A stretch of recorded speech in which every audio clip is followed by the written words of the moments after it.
Here's a 3-step framework that I use to handle any sales objection that I get. It's a 3-step, very simple process called the CIT framework. Step number 1, C stands for clarify. What do you mean by blank? How come? Maybe somebody says it's a lot of money. Oh, what do you mean by it's a lot of money? Somebody says that maybe it's not the right time. Oh, how come? What do you mean when you say it's not the right time? Very simply, this just gets to the root of the objection, because more often than not, people will give you objections that don't really make any sense, that don't really mean anything. So you need to figure out what they're actually meaning when they say these words.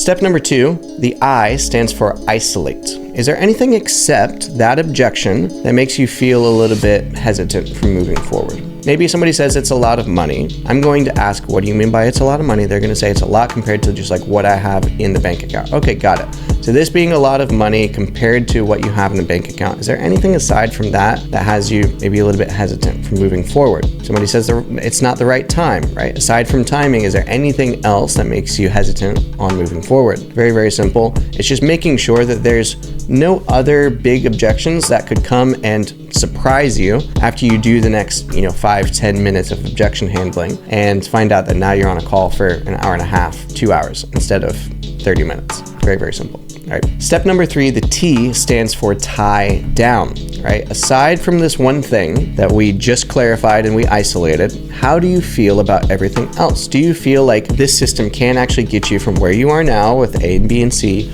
to where you want to be with X and Y and Z? If so, what specifically makes you feel that way? What are the keys to the castle here? What do you feel like is going to be the biggest difference maker in everything that we went through? All that you're doing is simply tying down that they believe this solution can solve their problem and get them to their dream outcome. Now, after you do that, I highly recommend doing a double tie down of a scale of 1 to 10. 10 being this is exactly what's going to get me to the dream outcome, and 1 being you absolutely hate me, you think my breath stinks, you want to get off this call. Where do you feel like you land?